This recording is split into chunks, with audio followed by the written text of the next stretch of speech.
Hello everyone, this is Nitasha Chaturvedi and welcome to all on our YouTube channel that is Easy Learning 247। और जैसा कि आपको पता है मैं अपकमिंग क्लासेस में यूपी पुलिस कंप्यूटर ऑपरेटर की प्रिपरेशन करा रही हूँ। तो यूपी पुलिस कंप्यूटर ऑपरेटर की क्लासेस में हमारी ये जो सीरीज़ है जिसके अंतर्गत हम लोग क्वेश्चंस कर रहे हैं, जो मैंने आपको बोला था मैं 500 प्लस क्वेश्चंस की सीरीज़ कराऊंगी, जिसके अंतर्गत अभी तक हमारे जो क्वेश्चंस हो चुके हैं वो 125 क्वेश्चंस कंप्लीट हो गए हैं और आज की क्लास में हम 126 क्वेश्चन नंबर से हम डिस्कस करेंगे। यूपी पुलिस कंप्यूटर ऑपरेटर में मैंने एक प्लेलिस्ट क्रिएट करी हुई है ऑलरेडी, जिसमें मैं चैप्टर वाइज क्लासेस आपके as per your UP police website, आपकी जो यूपी पुलिस की वेबसाइट पर जो सिलेबस दिया है उसके अकॉर्डिंग मैं चैप्टर वाइज क्लासेस करा रही हूँ। साथ ही मोस्ट इंपोर्टेंट जो क्वेश्चंस होते हैं वो भी मैं करा रही हूँ। तो आप लोगों ने, जिन लोगों ने भी अभी तक पुरानी वीडियोस नहीं देखी है, वीडियो प्लेलिस्ट में जाके आप लोग देख सकते हैं। मैंने फोल्डर्स क्रिएट किए हुए हैं, तो जैसे ही आप लोग फोल्डर्स पे जाएंगे इसी चैनल पर प्लेलिस्ट में जाके आपको फोल्डर्स मिल जाएंगे। वहां पर आप चैप्टर वाइज क्लासेस, पूरी कंप्लीट क्लासेस, उसके अलावा क्वेश्चंस वाइज जो क्लासेस हैं आपकी, जिसमें आपके एमसीक्यूज, पीवाईक्यू हैं और उसके अलावा प्रीवियस ईयर क्वेश्चंस होंगे इन फर्दर, तो वो सारे आपको मिल जाएंगे। आप एज पर योर चॉइस, आपको जैसा अच्छा लगता है वैसा आप देख सकते हैं। तो वीडियो ये यूपी पुलिस कंप्यूटर ऑपरेटर में हम लोगों ने जितनी भी मोस्ट इंपॉर्टेंट चीज़ें हैं एग्जाम के पॉइंट ऑफ व्यू से, उसके अलावा आपका जो सिलेबस दिया है, सारी चीज़ें डिस्कस की हुई हैं और हम इन फर्दर डिस्कस करेंगे। एग्जाम से पहले मैं चीज़ों को पूरा कंप्लीट करा दूंगी। जितना भी कुछ आपका यूपी पुलिस कंप्यूटर ऑपरेटर से रिगार्डिंग इंपॉर्टेंट मटेरियल है वो सब हम कंटिन्यू कर लेंगे। तो आज की क्लास हम लोग स्टार्ट करते हैं। So let's have a look. जो लोग इस चैनल पर नए हैं, आई रिक्वेस्ट कि प्लीज़ आप इस चैनल को सब्सक्राइब कर दीजिए, बेल आइकन पर प्रेस कर दीजिए, जिससे कि आपको लेटेस्ट अपडेट मिलते रहें। और आप जितने ज़्यादा लोग सब्सक्राइब करेंगे, लाइक करेंगे, शेयर करेंगे और जितने अच्छे ज़्यादा लोग इंटरेस्ट लेंगे, उतना ज़्यादा मुझे अच्छा लगेगा आपको और कंटिन्यू अच्छे से पढ़ाने का, आपके लिए एफर्ट्स करने का। तो आप लोगों प्लीज़ सपोर्ट करें, जिससे कि मैं और ज़्यादा मेहनत कर पाऊँ आपके लिए और अच्छे से अच्छा मटेरियल लेके आ पाऊँ। तो क्वेश्चन नंबर 126 से हम आज की क्लास स्टार्ट करते हैं। Let's have a look. Question number 126 क्या बोल रहा है? Which of these networks is usually the fastest. तो देखो, नेटवर्किंग वाले चैप्टर से क्वेश्चन लिया गया है। ये सारे जो क्वेश्चंस हैं हम लोग ऑलरेडी 125 तक डिस्कस कर चुके हैं और ये क्वेश्चन कहीं ना कहीं कंप्यूटर ऑपरेटर के एग्जाम में या उससे रिगार्डिंग जॉब के एग्जाम्स में पूछे जा चुके हैं। तो ये क्वेश्चंस मैंने बहुत इंपॉर्टेंट वाले लिए हैं, तो आप लोग ये पूरे क्वेश्चंस देखिएगा जरूर। देखो, which of these networks is usually fastest, तो फास्टेस्ट नेटवर्क की बात किया जा रहा है। तो सबसे पहले नेटवर्क क्या होता है? जब दो या दो से ज्यादा डिवाइसेस का आपस में कम्युनिकेशन हो तो एक नेटवर्क तैयार होता है। नेटवर्क का मतलब होता है व्हेन टू और more devices are connected together and communicate each other, that's called network या नेटवर्किंग। जब दो या दो से ज्यादा डिवाइसेस आपस में कम्युनिकेट करें, मैं और आप आपस में कम्युनिकेशन करें, तो हमारे बीच में भी तो एक नेटवर्क तैयार होता है। तो बस एक ये नेटवर्क होता है। अब नेटवर्क कुछ टाइप के होते हैं, जैसे personal area network. Personal area network जिसकी रेंज काफी कम हो, जो हम पर्सनल पर्पज से यूज करते हैं। एग्जाम्पल, टीवी का रिमोट हुआ, आपका ब्लूटूथ हुआ, ये सब हमारे पर्सनल एरिया नेटवर्क में आते हैं। उसके अलावा सेकेंड वन इज होता है लैन, जो बहुत ज्यादा अपने आप में इंपॉर्टेंट होता है। तो लैन होता है लोकल एरिया नेटवर्क, जो हम लोकली पर्पज से यूज करते हैं। जैसे कि हमें अपने घर में नेटवर्क को कनेक्ट करना है तो हम लोकल एरिया नेटवर्क का यूज कर रहे हैं। उसके अलावा हम लोगों को अपनी एक कंप्यूटर लैब में नेटवर्क लगाना है, अपने घर में लगाना है, अपने रूम में लगाना है, ऑफिस में लगाना है, तो हम लोकल एरिया नेटवर्क का यूज करते हैं। लोकल एरिया नेटवर्क की कुछ खास बात है कि इसको हम जनरल पर्पस नेटवर्क बोलते हैं। ये फास्टेस्ट नेटवर्क होता है और ये दोनों तरीके से हम यूज करते हैं, वायरलेस और वायर्ड लोकल एरिया केबल के थ्रू भी हम लोकल एरिया नेटवर्क को यूज करते हैं। तो ये अपने आप में हम लोग, क्योंकि हम लोग अपने घर में ज्यादातर क्या लगाते हैं? लैन कनेक्शन। तो ये फास्टेस्ट होता है, जनरल पर्पस होता है। बेसिकली जनरल पर्पस के लिए हम यूज करते हैं इसको। हम वायर और वायरलेस दोनों तरीके की यूज करते हैं। लैन केबल आपने सुना होगा, उसके थ्रू हम इंटरनेट को कनेक्ट करते हैं। और थर्ड वन होता है हमारा मैन होता है। फर्स्ट होता है PAN, personal area network, second LAN and third is MAN, that is metropolitan area network, जो कि हम एज कंपेयर टू लेन से बड़ा होता है। जैसे कि अगर हमें पूरी बिल्डिंग में कनेक्शन चाहिए, पूरे कॉलेज में चाहिए, पूरे स्कूल की बिल्डिंग में चाहिए, अपने आसपास के एरिया में चाहिए, एक रेलवे स्टेशन को कनेक्ट करना है, तो हम मेट्रोपॉलिटन एरिया नेटवर्क का यूज करते हैं। यानी बड़ी रेंज में हमें जब नेटवर्क को कनेक्ट करना है एज पर टू लेन, तो हम मेट्रोपॉलिटन एरिया नेटवर्क का यूज करते हैं। आपने देखा होगा बड़े बड़े मॉल्स में पूरा वाईफाई होता है, रेलवे स्टेशन, बस स्टैंड, ये सब जगह हम मेट्रोपॉलिटन एरिया का नेटवर्क का यूज करते हैं। उसके अलावा फोर्थ वन होता है वैन, wide area network. Wide area network जो सारे नेटवर्क का कनेक्शन होता है, जब बहुत सारे लैन, मैन, वैन ये सब आपस में कनेक्ट हो जाते हैं तब एक वाइड एरिया नेटवर्क स्टार्ट होता है। वाइड एरिया नेटवर्क में हम पूरी सिटी, पूरा कॉन्टिनेंट तक कनेक्ट कर सकते हैं और हम लोग सभी एक दूसरे से वाइड एरिया नेटवर्क के जरिए ही कनेक्ट है। तभी आप यहाँ बैठे बैठे अमेरिका में क्या हो रहा है, चाइना में क्या हो रहा है, लंदन में क्या हो रहा है वो देख पाते हैं, just because of the wide area network. Clear. अब यहाँ पे आता है फास्टेस्ट नेटवर्क कौन सा होता है, तो मैंने बताया भी फास्टेस्ट नेटवर्क की जब बात की जाए फास्ट स्पीड की, तो वो होती है लोकल एरिया नेटवर्क। तो ऑप्शन नंबर सी इसका करेक्ट आंसर हो जाएगा। अगला क्वेश्चन नंबर 127 बोल रहा है विच of the following is a general purpose. अब यहाँ पे जनरल पर्पस मतलब अपने रेगुलर यूज के लिए, आप अपने यूज के लिए जनरल पर्पसली यूज करते हैं, तो वो होता है लोकल एरिया नेटवर्क। तो ऑप्शन नंबर बी यहाँ पर करेक्ट आंसर हो जाएगा। Third one is IEEE standard for gigabyte Ethernet. तो IEEE क्या होता है, इंटरनेट को स्टैंडर्ड देता है, जैसे कि इतने से ज्यादा स्टैंडर्ड हमें यूज करना है। ये स्टैंडर्ड जैसे हर चीज का एक मेजरमेंट होता है, स्टैंडर्ड होता है जो गवर्नमेंट डिसाइड करती है। तो IEEE standard for gigabyte Ethernet. तो ईथरनेट के लिए जो IEEE का गीगाबाइट स्टैंडर्ड है, बस आप याद रखना, ये मोस्टली ये वाला क्वेश्चन पूछ लिया जाता है कि ईथरनेट के लिए गीगाबिट ईथरनेट के लिए यानी जीबी के लिए जो हमारा ईथरनेट है, गीगाबिट ईथरनेट, उसके लिए जो स्टैंडर्ड है वो स्टैंडर्ड क्या है, तो उसके लिए स्टैंडर्ड है IEEE 802.3 AB। क्लियर। तो यहां पर IEEE 802.3 AB याद रखना। बेसिकली ईथरनेट केबल का जो स्टैंडर्ड होता है वो होता है 802.3। अब यहाँ पर गीगाबिट है तो गीगाबिट के लिए ये AB होता है, ऐसे याद रखो। Clear.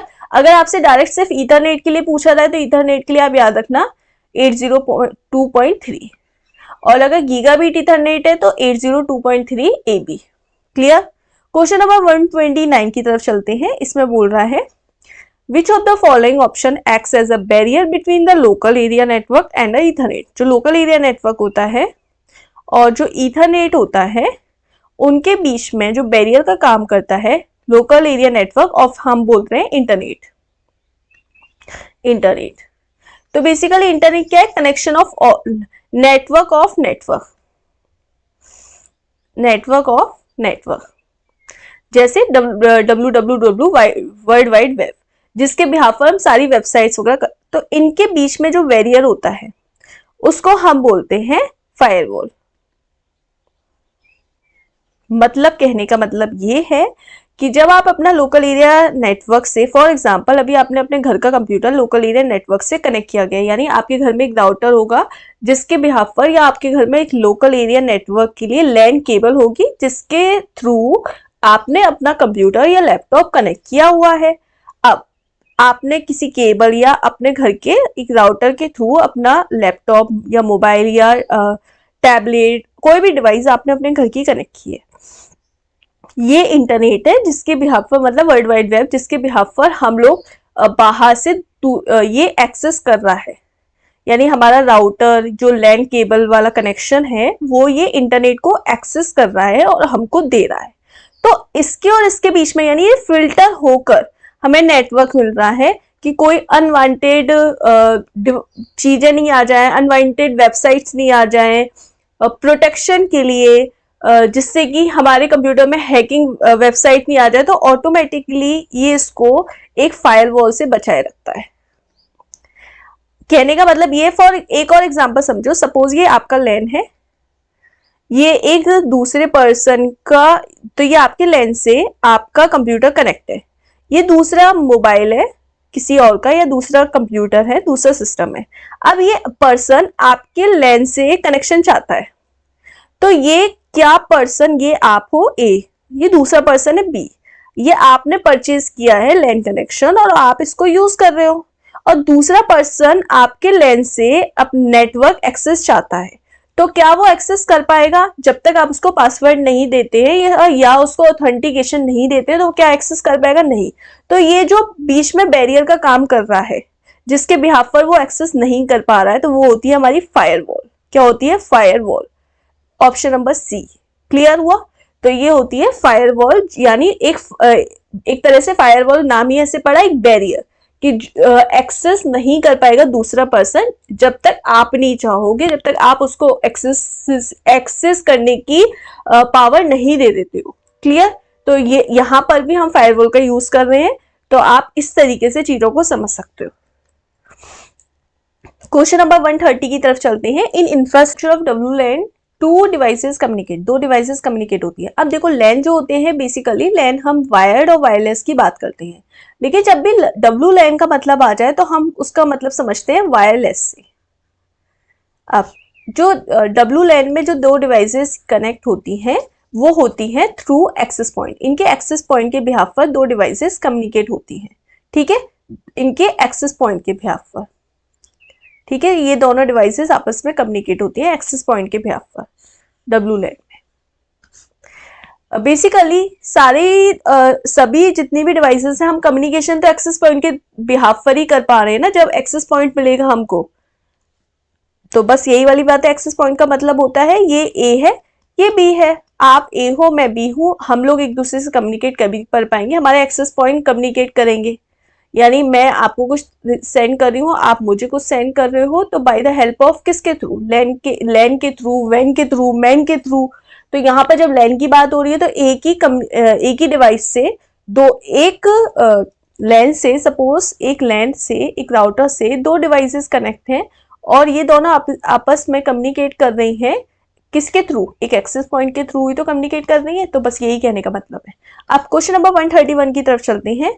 In computer in a LAN are connected along a cable. तो जो लैन है, एक कंप्यूटर ये है, in a computer a LAN are connected along a cable, then name given such a topology.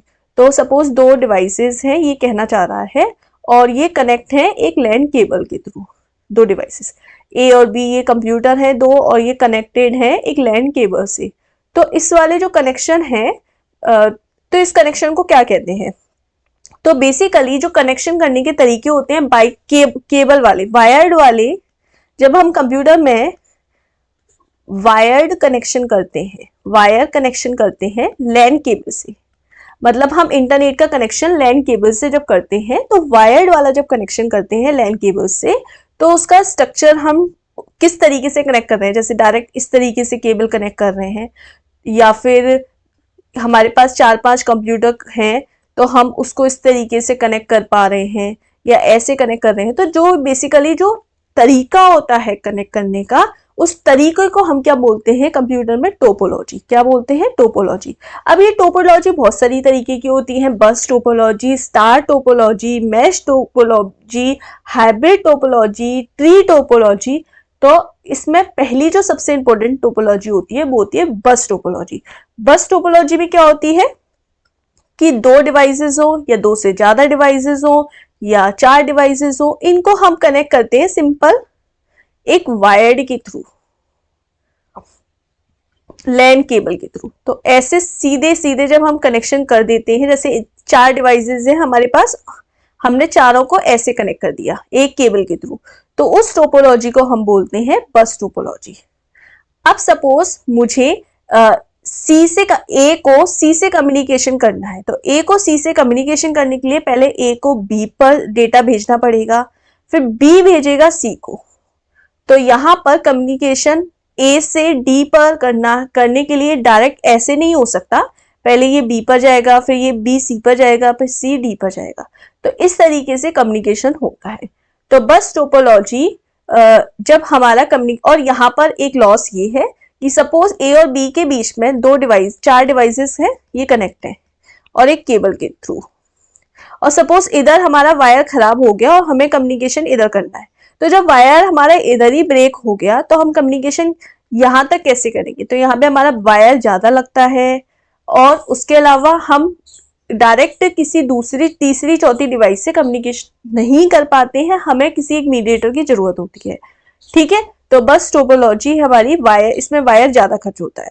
तो अगर हमसे कभी भी क्वेश्चन ये पूछा जाए कि एक सिंगल केबल के थ्रू हम लोग कंप्यूटर को कनेक्ट जब करते हैं एक लैन केबल के थ्रू, तो उस टोपोलॉजी को क्या कहते हैं? उस टोपोलॉजी को बस टोपोलॉजी कहते हैं।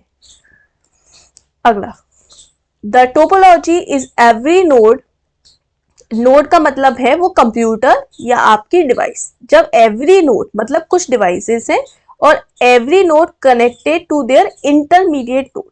इंटरमीडिएट नोड का मतलब क्या है? इंटरमीडिएट नोड का मतलब है कि फॉर एग्जांपल ये ए है, अब ए जो कनेक्ट होगा वो उसके इंटरमीडिएट मतलब अगल बगल के नोड से कनेक्टेड होगा। सपोज ए कनेक्टेड है बी से, अब और ए के बगल में क्या है? बी। अब सपोज एक डिवाइस इधर भी है, तो ये सी है सपोज, तो ए सी से भी कनेक्ट है। अब सी जो है यहाँ पे सपोज डी है, तो सी जो है वो डी से भी कनेक्ट है, और डी के बगल में सपोज एक डिवाइस ई और है, तो डी किससे कनेक्ट है? ई से। अब बी किससे कनेक्ट होगा? बी ए से भी कनेक्ट होगा और बी ई से भी कनेक्ट होगा। तो ऐसी टोपोलॉजी को क्या कहते हैं? जब एवरी नोड का मतलब होता है हर एक डिवाइस मान लो is connected only on its intermediate node, मतलब ये ऐसे कनेक्ट नहीं हो सकते। सपोज ये डिवाइसेस हैं तो ये इस तरीके से कनेक्ट नहीं हो सकते, ये हर एक डिवाइस अपने इंटरमीडिएट मतलब अगल बगल के नोड से कनेक्टेड है, अगल बगल की डिवाइस से कनेक्टेड है। तो ऐसी डिवाइस को हम बोलते हैं, ये इस आपको किस शेप में दिखाई दे रही है? बस तो हो नहीं सकती ये सीधी सीधी, स्टार हो नहीं सकती, स्टार इस तरीके से होता है, मैश हो नहीं सकती, मैश का मतलब होता है हर एक मैशअप हो जाना। तो ये किस तरीके की डिजाइन दिख रही है आपको? ये रिंग दिख रही है एक, तो इसको इसी वजह से बोलते हैं रिंग टोपोलॉजी। यानी हर एक डिवाइस अपने आसपास की डिवाइस से कनेक्ट होती है। सपोज ये 3 डिवाइसेस हैं, तो ये वाली डिवाइस भी इससे कनेक्ट होगी इस तरीके से। ठीक है, अगला, Which of the following network topology is more complex structure? सबसे ज्यादा कॉम्प्लेक्स स्ट्रक्चर किस टोपोलॉजी का होता है? तो सबसे पहले मैं आपको बाकी टोपोलॉजी के बारे में बता देती हूँ। देखो, सबसे पहले बस टोपोलॉजी में क्या होता है? एक वायर से हमारी डिवाइसेस कनेक्ट होती हैं। ठीक है, स्टार टोपोलॉजी में क्या, उसके अलावा रिंग टोपोलॉजी में क्या होता है? कुछ डिवाइसेस होती हैं जो अपने पड़ोसी से कनेक्ट होती हैं, अपने इंटरमीडिएट मतलब अगल बगल वाली डिवाइसेस से कनेक्ट होती हैं। ये होती है बस टोपोलॉजी। ये होती है रिंग टोपोलॉजी। फिर आती है एक स्टार टोपोलॉजी। स्टार टोपोलॉजी में क्या होता है कि कुछ डिवाइसेस होती हैं यानी कुछ नोड्स होते हैं, ये सारे नोड सेंटर वाले नोड से कनेक्ट होते हैं, मतलब बीच वाले नोड से। हम लोगों ने सारी डिवाइसेस को एक बीच में मेन डिवाइस कर दी और उससे हमने बाकी सारी डिवाइसेस को कनेक्ट कर दिया, तो ये हमारी इस टोपोलॉजी को बोलते हैं स्टार टोपोलॉजी। एक होती है मैश टोपोलॉजी। मैश टोपोलॉजी में क्या होता है? हर एक डिवाइस एक दूसरी डिवाइस से कनेक्ट होती है, जैसे कि ये ए है, ये बी है, ये सी है और ये डी है। तो जो ए कनेक्ट होगा वो बी से भी होगा, वो सी से भी होगा और वो डी से भी होगा। बी सिमिलरली बी ए से भी कनेक्ट होगा, बी सी से भी होगा, बी डी से भी होगा। सिमिलरली डी जो कनेक्ट होगा वो ए से भी होगा, वो बी से भी होगा और वो सी से भी होगा। तो हर एक डिवाइस दूसरी डिवाइस से कनेक्ट होती है, उसको बोलते हैं मैश टोपोलॉजी। उसके अलावा एक आती है हाइब्रिड टोपोलॉजी। हाइब्रिड टोपोलॉजी का मतलब होता है जब दो या दो से ज्यादा टोपोलॉजी आपस में मिल जाए। फॉर एग्जांपल कुछ हमारे जो कनेक्शन है, तो सपोज ये ए है, ये बी है और ये सी है, तो ये डी है, ये ई है, इस तरीके से। तो सपोज मैंने कनेक्ट कर दिया केबल बस टोपोलॉजी के थ्रू, तो यहाँ पे बस टोपोलॉजी हो गई, और मैंने इसको कनेक्ट कर दिया ऐसे रिंग टोपोलॉजी के थ्रू ऐसे, तो ये मेरी यहाँ पर बस प्लस रिंग कंबाइन हो रही है। तो जब दो या दो से ज्यादा टोपोलॉजी आपस में कंबाइन हो जाती है, जैसे एक हमें नेटवर्क कनेक्शन में बस स्टार रिंग मिल रहा है, या रिंग और बस मिल रहा है, या बस और मैश मिल रहा है, तो ऐसी टोपोलॉजी को हम हाइब्रिड टोपोलॉजी कहते हैं। तो जब क्वेश्चन यही पूछ रहा है more complex structure, more complex structure का मतलब होता है कि सबसे ज्यादा कॉम्प्लेक्स स्ट्रक्चर जिसका हो जाता है, तो कॉम्प्लेक्स स्ट्रक्चर तभी सबसे ज्यादा होता है हाइब्रिड टोपोलॉजी का, क्योंकि यहाँ पर दो या दो से ज्यादा टोपोलॉजी बनती है। टोपोलॉजी का मतलब होता है नेटवर्क कनेक्ट करने का तरीका। अगला क्वेश्चन देखते हैं। क्वेश्चन नंबर 134 बोल रहा है who suggested stored program concept. तो स्टोर प्रोग्राम को स्टोर करने का जो कॉन्सेप्ट था वो किसने दिया था, याद रखना न्यूमैन ने। तो यहाँ पे न्यूमैन का है, जॉन न्यूमैन। तो ऑप्शन नंबर सी इसका हो जाएगा जॉन न्यूमैन। क्लियर। अगला central processing unit consist of. तो सीपीयू में जो कंसिस्ट होता है क्या होता है, इनपुट होता है, प्रोसेस होते हैं और आउटपुट। अब हमारे कंप्यूटर में इनपुट प्रोसेस आउटपुट होता है। प्रोसेस का मतलब सीपीयू से है और प्रोसेस के अंदर क्या आता है, एएलयू, सीयू और एमयू। ठीक है। अब ALU arithmetic logic unit, CU control unit और एमयू मेमोरी यूनिट।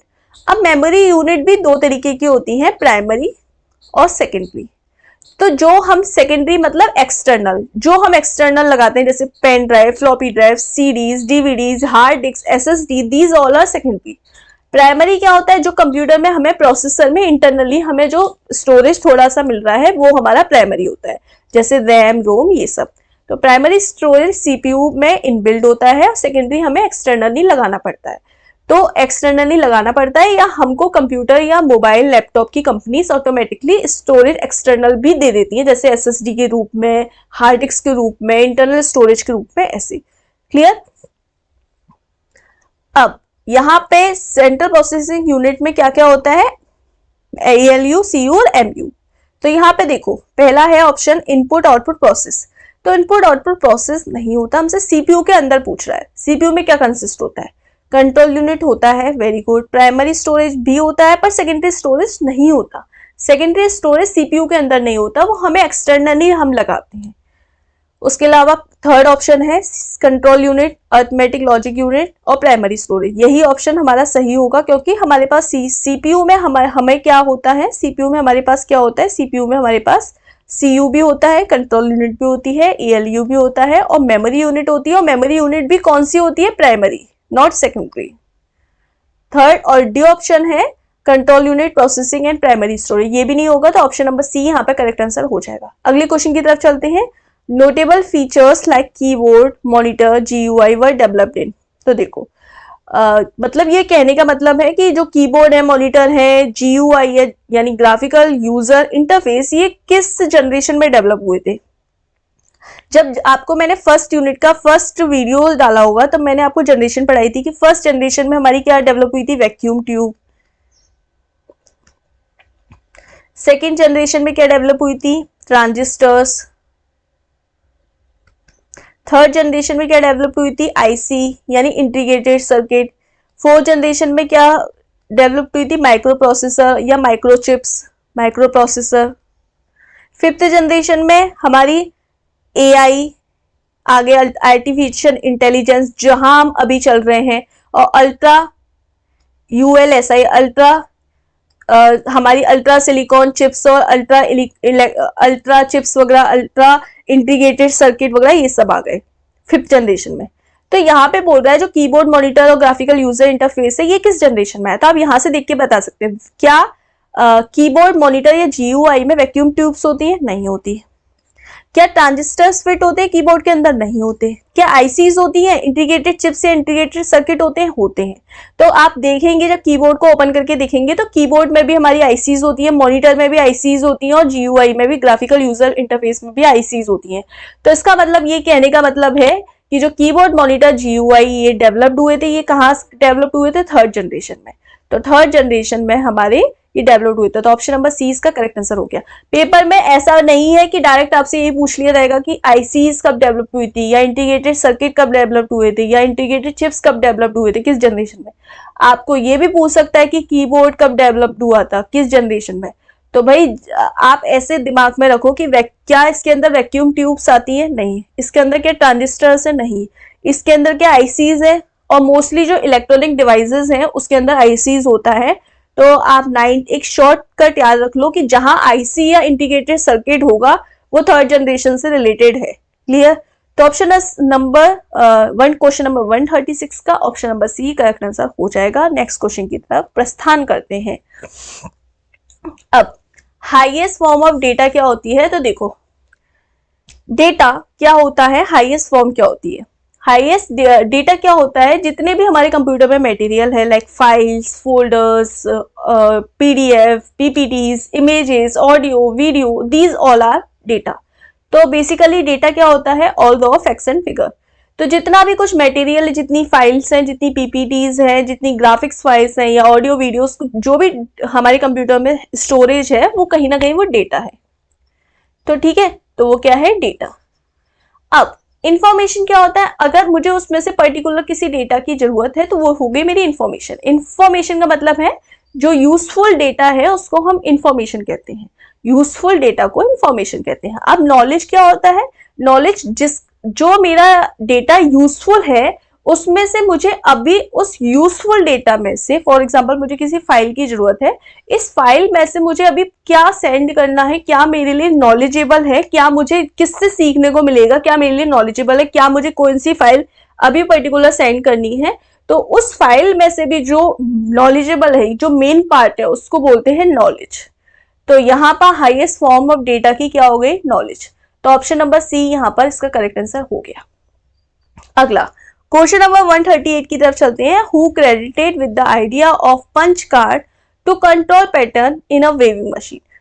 तो कौन सा एक साइंटिस्ट था या प्रोग्रामर था जिसने पंच कार्ड, जो कंट्रोल पैटर्न वेविंग मशीन्स होती है कंप्यूटर की, बस आप ऐसे याद रखो, वेविंग मशीन कंप्यूटर की जो मशीन्स होती हैं वेविंग मशीन, उसमें जो पंच कार्ड था, पंच कार्ड लगाने का जो आइडिया था वो किसने दिया था? तो वो दिया था जैक्वार्ड ने। Option number D, jacquard. आप बस ऐसे डायरेक्ट याद रखो, कुछ क्वेश्चंस आपको डायरेक्ट बस याद रखने हैं। तो फिर भी मैं मैक्सिमम आपको कोशिश करती हूँ कि चीजों को इन डिटेल समझाऊं, इसी वजह से हमारे क्वेश्चन डायरेक्ट नहीं होते, टाइम लग जाता है समझाने में। अगला आता है व्हाट इज इंटरप्रेटर। तो कंप्यूटर में दो टर्म आते हैं, कंपाइलर और इंटरप्रेटर।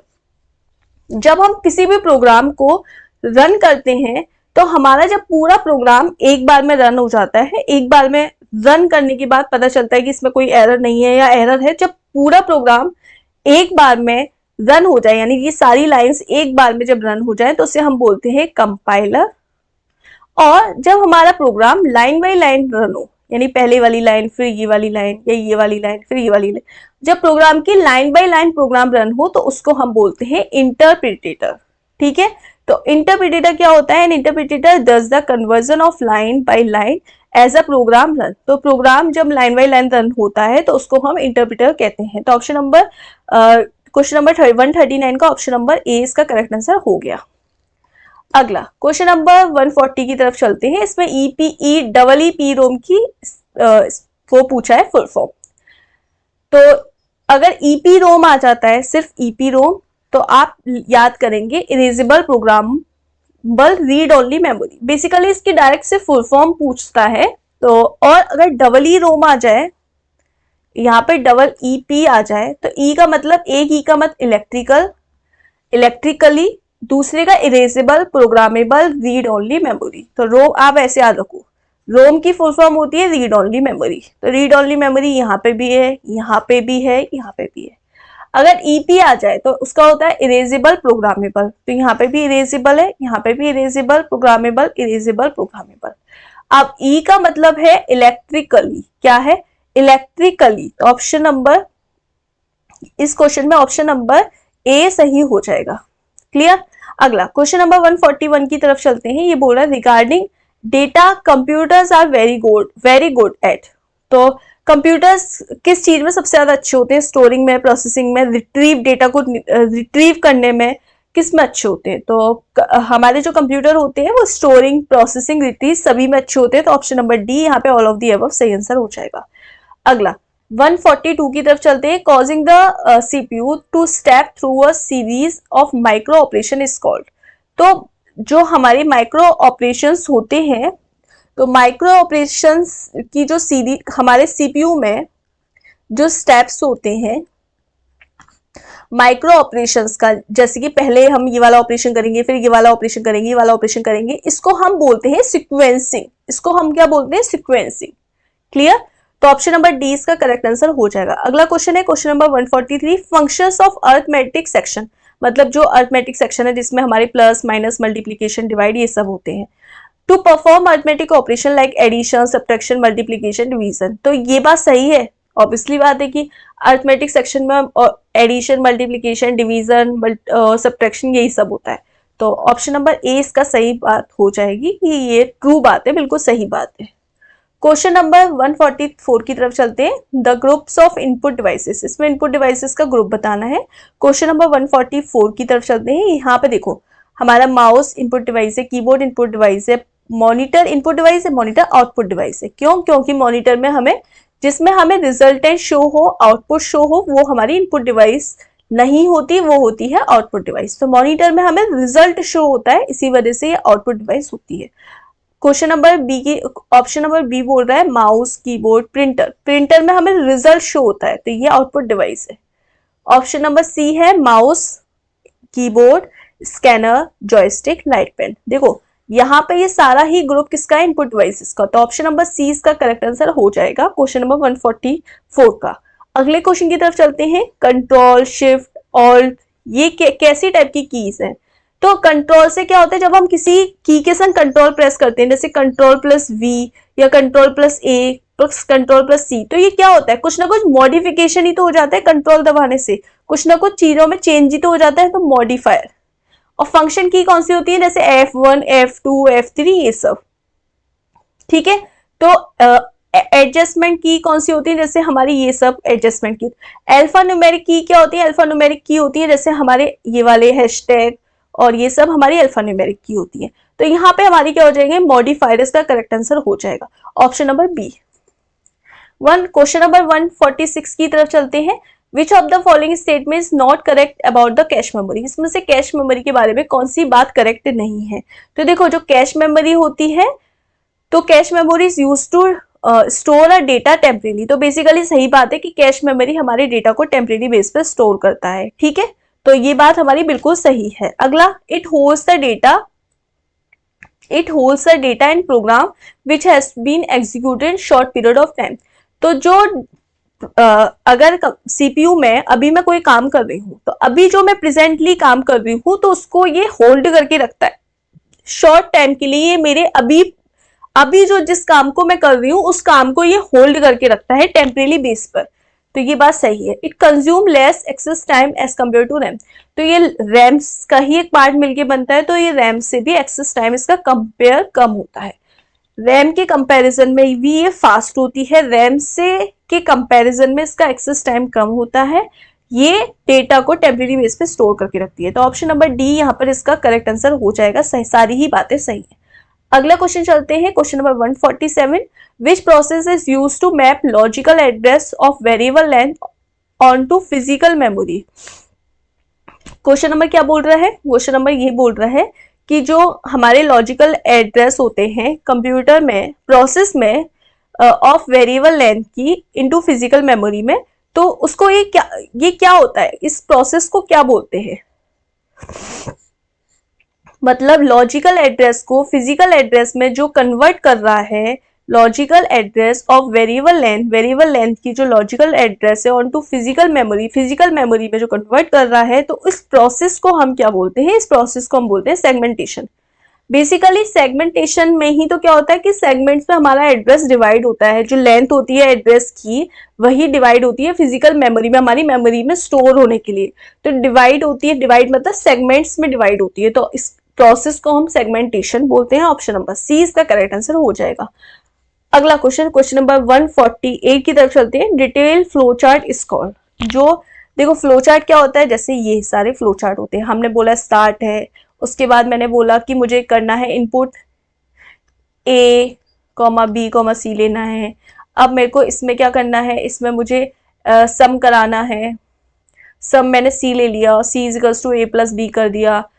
तो फिर उसके बाद मैंने यहाँ पर डिसीजन लिया कि मैं क्या sum is equals to A plus B होता है, ये बात सही है। अगर यस है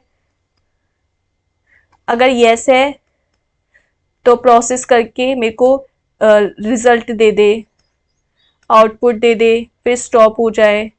और सही नहीं है ये बात तो वापस से मेरी नो है, अगर तो वापस से स्टार्ट पे जाए, इस तरीके से।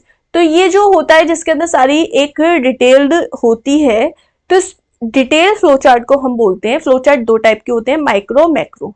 तो माइक्रो जिसके अंदर डिटेल होती है, मैक्रो जो सिर्फ इस तरीके से होता है शो, यानी इसके अंदर कोई भी डिटेल नहीं होती है, सिर्फ एक लेआउट होता है, सिर्फ आउटलाइंस होती है। तो जब आउटलाइन की बात की जाए फ्लो चार्ट की तो वो मैक्रो होता है, और अगर डिटेल की बात की जाए तो वो माइक्रो होता है। तो यहाँ पे डिटेल्ड है, इसीलिए ये क्या हो जाएगा, माइक्रो, ऑप्शन नंबर सी।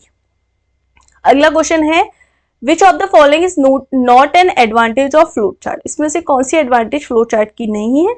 तो फ्लो चार्ट बेटर कम्युनिकेशन के लिए यूज करते हैं, सही बात है।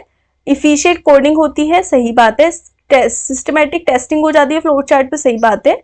इम्प्रॉपर डॉक्यूमेंटेशन होता है फ्लो चार्ट का, तो ये कोई सही बात नहीं है। फ्लो चार्ट एक डॉक्यूमेंटेशन प्रॉपर होता है, ना कि इनप्रॉपर। तो यहाँ पे ऑप्शन नंबर डी सी वजह से करेक्ट आंसर हो जाएगा। बाकी सारे हमारे सही हैं, यही एक एडवांटेज नहीं है, तो यहाँ पे ऑप्शन नंबर डी इसका सही आंसर हो जाएगा। अगले क्वेश्चन की तरफ चलते हैं, question number 150, flow chart that outlines main segment. अभी मैंने बताया जो फ्लो चार्ट में आउटलाइन होती है, ऐसे फ्लो चार्ट को हम क्या बोलते हैं, मैक्रो। तो ऑप्शन नंबर बी इसका करेक्ट आंसर हो जाएगा। आपके यहाँ पे 150 क्वेश्चंस कंप्लीट हो चुके हैं, और बाकी क्वेश्चन हम नेक्स्ट क्लासेस में करेंगे। और वीडियो कैसा लगा है लाइक करें, ज्यादा से ज्यादा लोगों के साथ शेयर करें, और चैनल को सब्सक्राइब करना बिल्कुल ना भूलें। बेल आइकन पे प्रेस कर दें जिससे आपको लेटेस्ट अपडेट मिलते रहे। उसके अलावा आपको अगर यूपी पुलिस कंप्यूटर ऑपरेटर से रिगार्डिंग और भी कुछ मटेरियल चाहिए, और भी कुछ क्लासेस चाहिए, तो प्ले लिस्ट में जाकर आप लोग क्लासेस देख सकते हैं। मैं ऑलरेडी प्रीवियसली बहुत सारी क्लासेस कंटेंट दे चुकी हूँ, और इन फर्दर आपके एग्जाम से पहले देने वाली हूँ। तो प्लीज इस चैनल पे जुड़े रहें, क्योंकि मैं इस चैनल पे आपके एग्जाम से regarding up to the mark तैयारी करा रही हूँ, जो कि सीरियसली एग्जाम में बहुत ज्यादा इंपॉर्टेंट होने वाली है। तो इस चैनल पर बने रहें, और इतना प्यार और इतना सपोर्ट देने के लिए थैंक यू वेरी मच। और अपने फ्रेंड्स और लोगों के साथ शेयर करें, जिससे बाकी लोगों को भी कुछ बेनिफिट मिले। तो अगर हम अपनी नॉलेज को लोगों के साथ शेयर करते हैं तो नॉलेज इंक्रीज ही होती है, घटती नहीं है। तो सबका भला करें, आपका भी भला होगा। तो सबके साथ शेयर करें वीडियोस को, और लिंक को वीडियोस के, जिससे कि उन लोगों की भी तैयारी अच्छे से अच्छी हो सके। और जितने ज्यादा लोग जुड़ेंगे उतना ज्यादा मुझे भी मेहनत करने में अच्छा लगेगा आपके साथ। तो मिलते हैं नेक्स्ट क्लास में, तब तक के लिए goodbye and have a nice day.